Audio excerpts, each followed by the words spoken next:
خدا وہ معبود برحق ہے کہ اس کے سوا کوئی عبادت کے لائق نہیں، زندہ ہمیشہ رہنے والا، اسے نہ اونگ آتی ہے نہ نیند، جو کچھ آسمانوں میں اور جو کچھ زمین میں ہے سب اسی کا ہے۔ کون ہے کہ اس کی اجازت کے بغیر اس سے کسی کی سفارش کر سکے؟ جو کچھ لوگوں کے روبرو ہو رہا ہے اور جو کچھ ان کے پیچھے ہو چکا ہے اسے سب معلوم ہے، اور وہ اس کی معلومات میں سے کسی چیز پر دسترس حاصل نہیں کر سکتے۔ ہاں جس قدر وہ چاہتا ہے اسی قدر معلوم کرا دیتا ہے۔ اس کی بادشاہی اور علم آسمان اور زمین سب پر حاوی ہے، اور اسے ان کی حفاظت کچھ بھی دشوار نہیں۔ وہ بڑا عالی رتبہ اور جلیل القدر ہے۔ رب العالمین میرا دوست ہے، جس نے مجھے پیدا کیا ہے سو وہی مجھے رستہ دکھاتا ہے، اور وہ جو مجھے کھلاتا اور پلاتا ہے، اور جب میں بیمار پڑتا ہوں تو مجھے شفا بخشتا ہے، اور وہ جو مجھے موت دے گا اور پھر زندہ کرے گا، اور وہ جس سے میں امید رکھتا ہوں کہ قیامت کے دن میرا قصور بخشے گا۔ اور ہم پھر کہتے ہیں کہ اللہ سے ڈرتے رہو، بے شک اللہ تمہارے سب اعمال سے خبردار ہے۔ اور ان لوگوں جیسے نہ ہو جانا جنہوں نے اللہ کو بھلا دیا تو اللہ نے انہیں ایسا کر دیا کہ وہ خود اپنے آپ کو بھول گئے۔ یہی لوگ ہیں نافرمان۔ اللہ کی مسجدوں کو تو وہ لوگ آباد کرتے ہیں جو اللہ پر اور روز قیامت پر ایمان لاتے اور نماز پڑھتے اور زکوٰۃ دیتی ہیں، اور اللہ کے سوا کسی سے نہیں ڈرتے۔ یہی لوگ امید ہے کہ ہدایت یافتہ لوگوں میں سے ہوں۔ اور ظاہری اور پوشیدہ ہر طرح کا گناہ ترک کر دو۔ جو لوگ گناہ کرتے ہیں وہ عنقریب اپنے کیے کی سزا پائیں گے۔ اور جس چیز پر اللہ کا نام نہ لیا جائے اسے مت کھاؤ کہ اس کا کھانا گناہ ہے۔ اور شیطان لوگ اپنے رفیقوں کے دلوں میں یہ بات ڈالتے ہیں کہ تم سے جھگڑا کریں، اور اگر تم لوگ ان کے کہے پر چلے تو بے شک تم بھی مشرک ہوئے۔ بھلا جو پہلے مردہ تھا پھر ہم نے اس کو زندہ کیا اور اس کے لیے روشنی کر دی، جس کے ذریعے سے وہ لوگوں میں چلتا پھرتا ہے، کہیں اس شخص جیسا ہو سکتا ہے جو اندھیرے میں پڑا ہوا ہو اور اس سے نکل ہی نہ سکے؟ اسی طرح کافر جو عمل کر رہے ہیں وہ انہیں اچھے معلوم ہوتے ہیں۔ وہ تو دلوں کی باتوں تک سے آگاہ ہے، اور زمین پر کوئی چلنے پھرنے والا نہیں مگر اس کا رزق اللہ کے ذمے ہے۔ وہ اس کے رہنے کی جگہ کو بھی جانتا ہے اور جہاں سونپا جاتا ہے اسے بھی۔ یہ سب کچھ کتاب روشن میں لکھا ہوا ہے۔ اور وہی تو ہے جس نے آسمانوں اور زمین کو 6 دن میں بنایا، اور اس وقت اس کا عرش پانی پر تھا۔ تمہارے پیدا کرنے سے مقصود یہ ہے کہ وہ تم کو آزمائے کہ تم میں عمل کے لحاظ سے کون بہتر ہے۔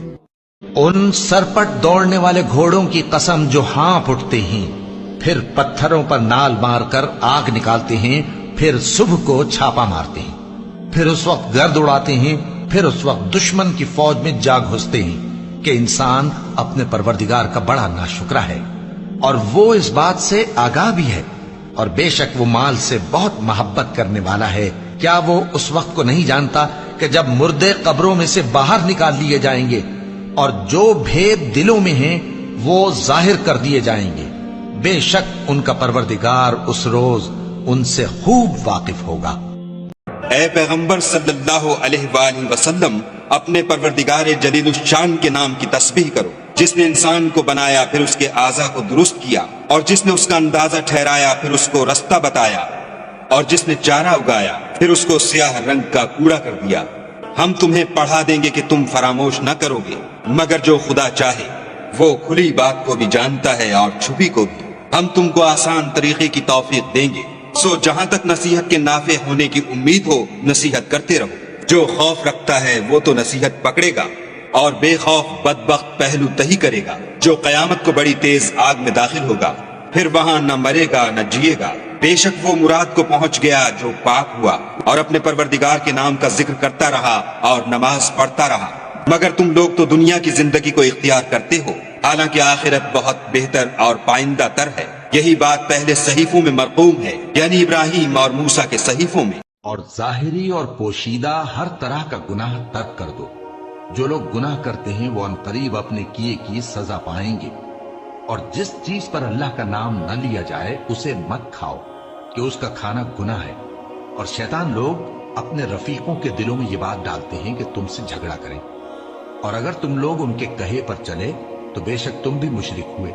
بھلا جو پہلے مردہ تھا پھر ہم نے اس کو زندہ کیا اور اس کے لیے روشنی کر دی، جس کے ذریعے سے وہ لوگوں میں چلتا پھرتا ہے کہیں اس شخص جیسا ہو سکتا ہے جو اندھیرے میں پڑا ہوا ہو اور اس سے نکل ہی نہ سکے؟ اسی طرح کافر جو عمل کر رہے ہیں وہ انہیں اچھے معلوم ہوتے ہیں۔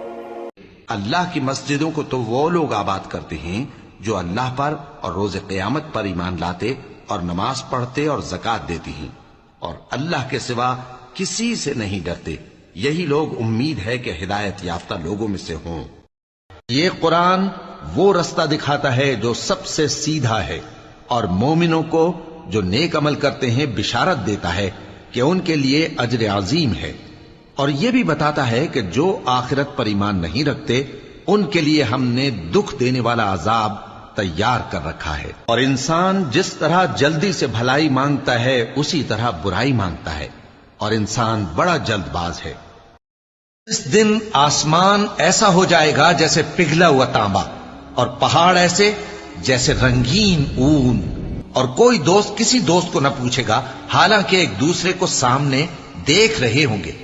اس روز گناہگار چاہے گا کہ کسی طرح اس دن کے عذاب کے بدلے میں سب کچھ دے دے، یعنی اپنے بیٹے اور اپنی بیوی اور اپنے بھائی اور اپنا خاندان جس میں وہ رہتا تھا، اور جتنے آدمی زمین پر ہیں غرض سب کو دے ڈالے، پھر اپنے آپ کو عذاب سے چھڑا لے۔